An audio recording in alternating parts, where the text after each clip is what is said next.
அத்தியாயம் 1. உயரமாக நில். ஒரு நீண்ட மற்றும் நிகழ்வுகள் நிறைந்த வாழ்க்கையில் நான் கற்றுக்கொண்ட மிக முக்கியமான, மிகவும் பயனுள்ள, மிகவும் பலனளிக்கும் பாடங்களில் ஒன்றை 2 வார்த்தைகளில் விவரிக்கலாம்: நிமிர்ந்து நில். உங்களை நிமிர்ந்து நிற்க வற்புறுத்துவதன் மூலம், அது அதன் ஒரு பகுதியாக இருந்தாலும், நான் வெறுமனே நிமிர்ந்து நிற்க வேண்டும் என்று அர்த்தமல்ல.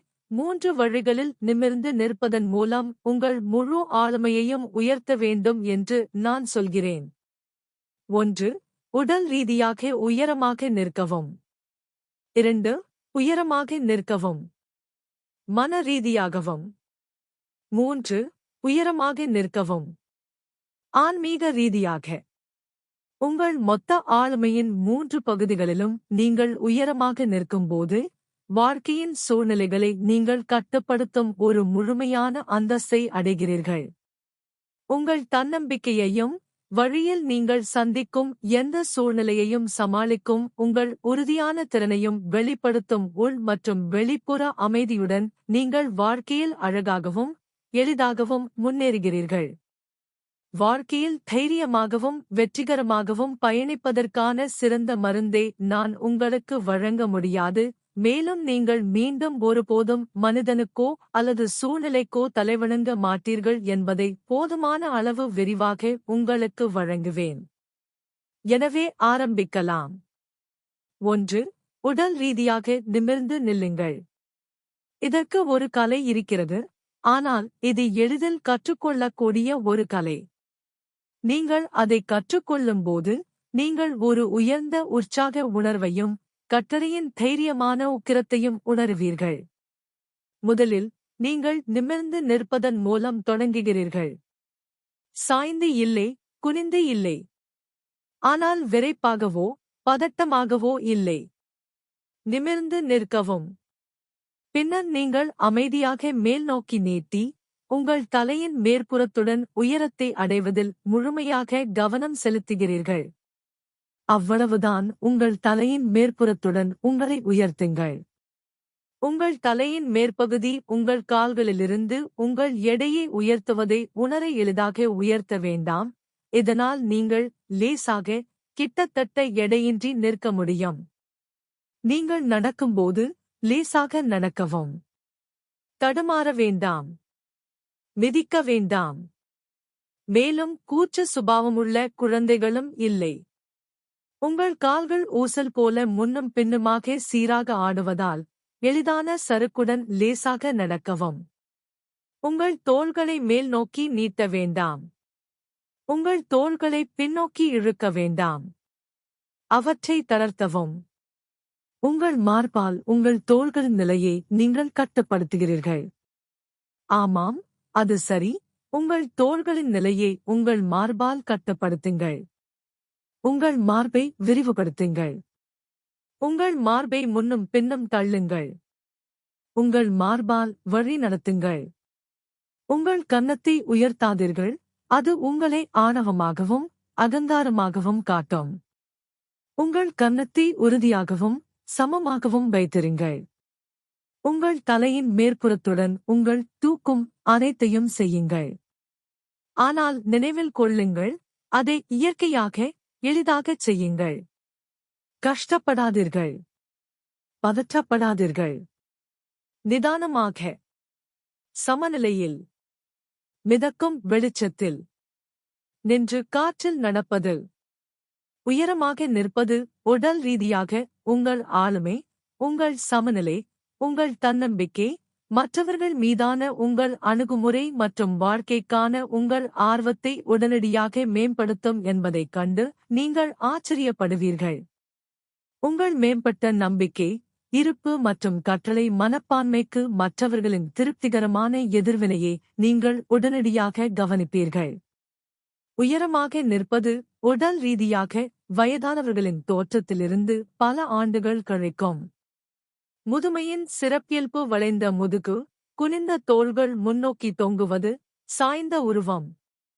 இருப்பினும், முந்தைய பத்திகளில் உள்ள எளிய வழிமுறைகளை பின்பற்றுவதன் மூலம் ஒரு வயதான நபர் உடல் ரீதியாக உயரமாக நிற்கும்போது, அதிகரித்து வரும் வயது மற்றும் அதிகரித்து வரும் உடல் சரிவுக்கான இந்த மிகத் தெளிவான அறிகுறி உடனடியாக மறைந்துவிடும்.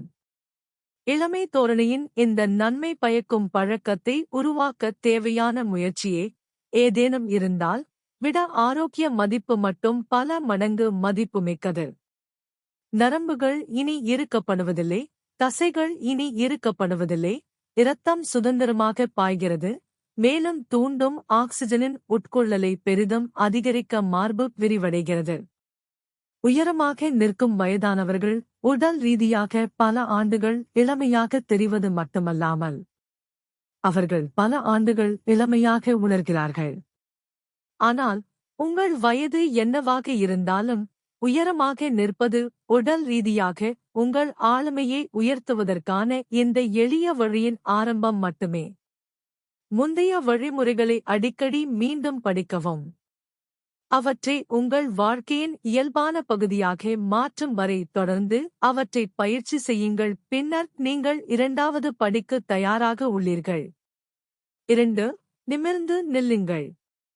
மனரீதியாக ஒரு பழைய ஆனால் முயற்சித்த மற்றும் உண்மையான முழக்கம் உள்ளது. அது கூறுகிறது, எப்போதும் முதல் தரமாகச் செல்லுங்கள். நான் ஒரு சமமான முக்கியமான முழக்கத்தை சேர்க்க விரும்புகிறேன். எப்போதும் முதல் தரமாக சிந்தியுங்கள். இரண்டாம் தர எண்ணங்களால் உங்கள் மனதை குழப்ப வேண்டாம். சிறியதாக நினைப்பது போலவே பெரியதாக நினைப்பதும் எளிது. மேலும் நினைவில் கொள்ளுங்கள், நீங்கள் உண்மையில் உங்கள் எண்ணங்களின் கூட்டுத்தொகையாக மாறுகிறீர்கள். ஒரு மனிதன் தன் இதயத்தில் நினைப்பது போல ஆழமாக நம்புகிறான். அவனும் அப்படித்தான். உங்கள் ஆதிக்க எண்ணங்களை விட நீங்கள் பெரியவராகவோ சிறந்தவராகவோ வெற்றிகரமானவராகவோ மாற முடியாது. எனவே பெரியதாக சிந்தியுங்கள். மனரீதியாக நில்லுங்கள். வாழ்க்கை நீங்கள் கேட்பதை விட அதிகமாக உங்களுக்கு வழங்கப் போவதில்லை. வேலைவாய்ப்பு மேலாளர்கள் கூறுகையில், கிட்டத்தட்ட அனைத்து வேலை விண்ணப்பதாரர்களும் குறைந்த ஊதியம் பெறும் வேலைகளுக்கு விண்ணப்பிக்கிறார்கள். ஒரு சிலர் மட்டுமே சிறந்த ஊதியம் பெறும் வேலைகளுக்கு விண்ணப்பிக்கிறார்கள். அதிக சம்பளம் பெறும் வேலைகளுக்கு கிட்டத்தட்ட யாரும் விண்ணப்பிப்பதில்லை. கிட்டத்தட்ட யாரும் பெரிதாக நினைப்பதில்லை. எனவே நீங்கள் கூட்டத்தில் தனித்து நிற்க விரும்பினால், நீங்கள் பார்க்கப்பட விரும்பினால், மனரீதியாக நில்லுங்கள். மனரீதியாக உங்கள் எண்ணங்கள் சாதனைக்கான எரிபொருளாகும். நீங்கள் ஒவ்வொரு காலையிலும் தொடங்க மாட்டீர்கள். உங்கள் காரின் எரிபொருள் தொட்டியில் ஒரு கைப்பிடி மண்ணை போடுவதன் மூலம். பின்னர் பயம், கோபம், வெறுப்பு, பொறாமை அல்லது குற்ற உணர்வு போன்ற எண்ணங்களை ஊற்றி உங்கள் மனதின் பொறிமுறையை முடக்க வேண்டாம். சிறிய எண்ணங்கள் உங்களை சிறியவர்களாக மாற்ற அனுமதிக்காதீர்கள். நிகழ்காலத்தில் சிக்கிக் கொள்ளாதீர்கள். உங்கள் நிகழ்காலம் எவ்வளவு முக்கியமற்றதாக இருந்தாலும் உங்கள் எதிர்காலத்தை பற்றி பெரிதாக சிந்தியுங்கள். ஆக்கப்பூர்வமாக சிந்தியுங்கள்.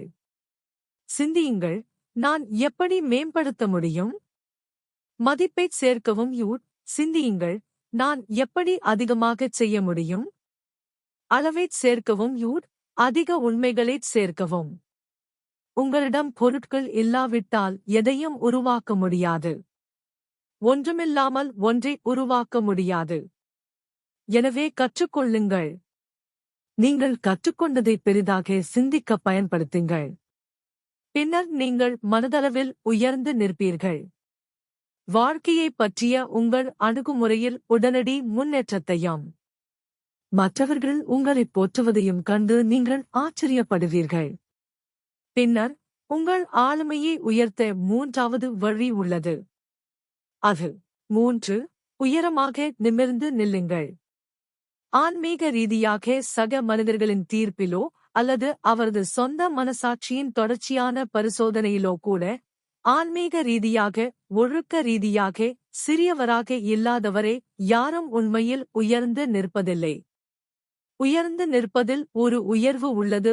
ஆன்மீக ரீதியாக அதை வேறு எந்த வகையிலும் அடைய முடியாது. இருப்பினும் முரண்பாடாக அது உங்களை உயர்த்தும். அதே வேளையில் வாழ்க்கையின் ஏற்ற இறக்கங்களுக்கு உங்களை அசைக்க முடியாததாக மாற்றும் அமைதியான உறுதியையும் அது உங்களுக்கு அளிக்கிறது. நீங்கள் அந்த ஆன்மீக உயரத்தை அடையவில்லை என்றால், ஆன்மீக ரீதியாக அந்த உயரத்தில் நிற்க முடியாவிட்டால், உங்கள் கடவுள் மிகவும் சிறியவர். நித்தியம் முழுவதும் காலமற்ற, பரிமாணம் இல்லாமல் எல்லையற்ற, பயபக்திக்கு அப்பாற்பட்ட பரிசுத்தமான. நீங்கள் ஏதோ ஒரு ஆன்மீக வழியில் அதன் ஒரு பகுதியாக இருப்பதை அறியும்போதுதான் நீங்கள் உண்மையில் ஆன்மீக ரீதியாக உயர்ந்து நிற்க முடியும். மேலும் அது எல்லா வித்தியாசத்தையும் ஏற்படுத்தும். உயர்ந்து நில்லுங்கள். எனவே நீங்கள் வாழ்க்கையை முழுமையாக வாழ விரும்பினால் 1. உயரமாக நில்லுங்கள். உடல் ரீதியாக நம்பிக்கையை அடைய. 2. ஞானத்தை அடைய மனதளவில் நிமிர்ந்து நில். 3. ஆன்மீக ரீதியாக நிமிர்ந்து நில். வெற்றி பெற